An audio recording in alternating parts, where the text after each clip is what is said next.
नमस्कार, मैं आकृति और आप देख रहे हैं इंडिया पब्लिक खबर। 2025 के चुनावों के बाद एक बात तो पूरी तरह साफ हो गई है कि बिहार अब बदल रहा है और साथ ही बदल रहा है बिहार के मतदाताओं का मिजाज। और शायद इसी का नतीजा रहा कि बीते चुनाव में आरजेडी का एमवाई समीकरण यानी कि मुस्लिम यादव समीकरण पूरी तरह से धाराशाही हो गया। दरअसल लालू प्रसाद यादव और राबड़ी देवी के दौर पर अगर आप नजर डालें तो बिहार में सिर्फ यादव और मुस्लिम की ही राजनीति चलती रही। ऐसा शायद इसलिए हुआ कि तब आरजेडी ने मुसलमानों और यादवों का जातीय सामाजिक समीकरण पुख्ता बना लिया था। लगातार 15 साल तक इसका बेनिफिट भी आरजेडी को मिलता रहा। हालांकि 2005 में जब बिहार में सत्ता परिवर्तन हुआ तो जेडीयू नेता और बिहार के सीएम नीतीश कुमार ने इस समीकरण से मुसलमानों को अलग करने का भरसक प्रयास किया और इसमें उन्हें कामयाबी भी मिली। मुसलमानों का एक बड़ा हिस्सा आरजेडी से टूटकर जेडीयू से सट गया।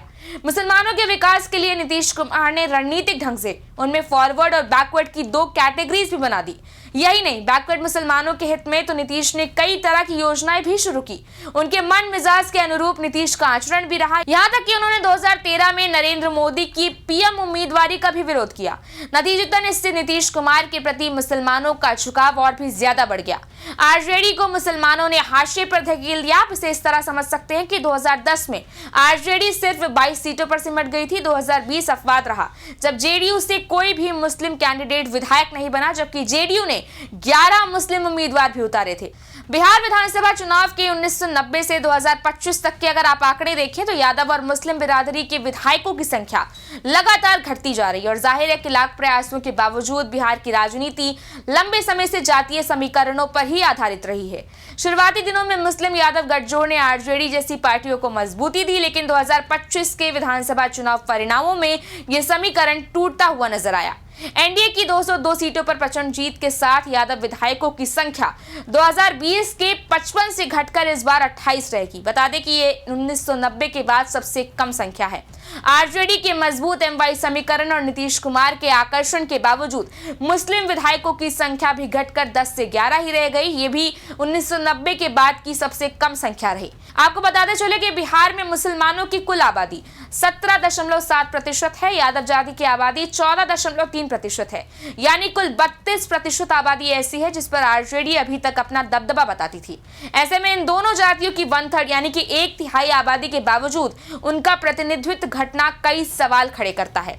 पहला यह कि 3 वाम दलों के साथ कांग्रेस आरजेडी के बने महागठबंधन में मुसलमानों को इस बार टिकट देने में कोताही क्यों बरती गई। आरजेडी ने 143 सीटों पर इस बार अपने उम्मीदवार उतारे थे। इनमें 51 यादव और 19 मुस्लिम कैंडिडेट थे। वहीं मुसलमानों को इस बात पर आपत्ति थी कि 17% से अधिक आबादी के बावजूद मुसलमानों को 19 और 14% पॉपुलेशन वाले यादवों को 51 टिकट देकर आरजेडी ने मुसलमानों के प्रति अन्याय किया है। दूसरी नाराजगी ये थी कि 3% से कम आबादी वाली जाति के मुकेश सहनी को महागठबंधन का डिप्टी सीएम फेस घोषित किया गया, जबकि 17% आबादी के बावजूद मुसलमानों का जिक्र तक नहीं हुआ। ओवैसी ने मुस्लिम वोटों के बंटवारे का इस बार भी कोई मौका नहीं छोड़ा और असर ये हुआ कि सीमांचल में 5 सीटें एआईएमआईएम ने जीत ली। पिछली बार भी उसके 4 विधायक ही जीते थे जिन्हें आरजेडी ने झटक लिया था। बता दें कि आरजेडी के 54 यादव उम्मीदवारों में से इस बार सिर्फ 11 ही जीते हैं। दूसरी ओर एनडीए के पास 15 यादव विधायक हैं। ऐसा पहली बार हुआ है कि एनडीए के पास महागठबंधन से ज्यादा यादव जाति के विधायक हैं। देखा जाए तो इसकी 2 वजह हैं। पहली तो ये कि एनडीए की पार्टियों ने गैर यादव ओबीसी ईबीसी जातियों के वोटरों पर फोकस किया और दूसरा ये कि नीतीश कुमार की महिला केंद्रित रोजगार योजना के तहत 10,000 रुपए की मदद ने अपना अलग कमाल दिखाया। यादव और मुस्लिम परिवार की महिलाओं ने जातीय या सामाजिक समीकरणों की परवाह किए बगैर एनडीए के पक्ष में जमकर वोट डाले। इसके अलावा भी जाति धर्म के नाम पर वोटों के बंटवारों को रोकने में नीतीश कुमार की योजनाओं ने काम किया।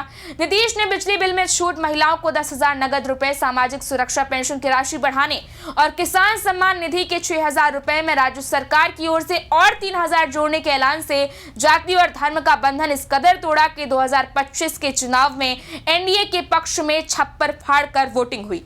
वहीं नॉन यादव ओबीसी का एनडीए की ओर झुकाव तो पहले से ही रहा है। अब यादवों का युवा वर्ग भी एनडीए सरकार के विकास कार्यों से प्रभावित दिखता है। यही वजह है कि यादवों ने आंख मूंद कर आरजेडी को 1990 से 2005 तक सत्ता में बिठाने का काम किया था, लेकिन अब यह स्थिति बदलती हुई नजर आई। यादव समाज के लोगों में अब ये बात घर कर गई है कि आरजेडी का उनसे वास्ता सिर्फ वोटों तक है। असल में आरजेडी ने यादवों के उत्थान के लिए कभी कोई काम किया ही नहीं, इसलिए उन्होंने अब आरजेडी या उसकी सहयोगी पार्टियों से इस बार मुंह मोड़ लिया है। बहरहाल ये बदलाव बिहार की राजनीति को जाति से अलग ले जाता दिख रहा है। एनडीए सरकार के विकास, महिला सशक्तिकरण और एकजुट गठबंधन ने एम-वाई समीकरण को पूरी तरह से कमजोर कर दिया है और ये माना जा रहा है कि अगले चुनावों में भी आरजेडी को अपना आधार विस्तार करना होगा, वरना ये ट्रेंड इसी तरह जारी रहने की उम्मीद है। इस बारे में आपकी क्या राय है, आप हमें कमेंट सेक्शन में जरूर बताएं। वीडियो को लाइक करें, शेयर करें, चैनल को सब्सक्राइब करें। शुक्रिया।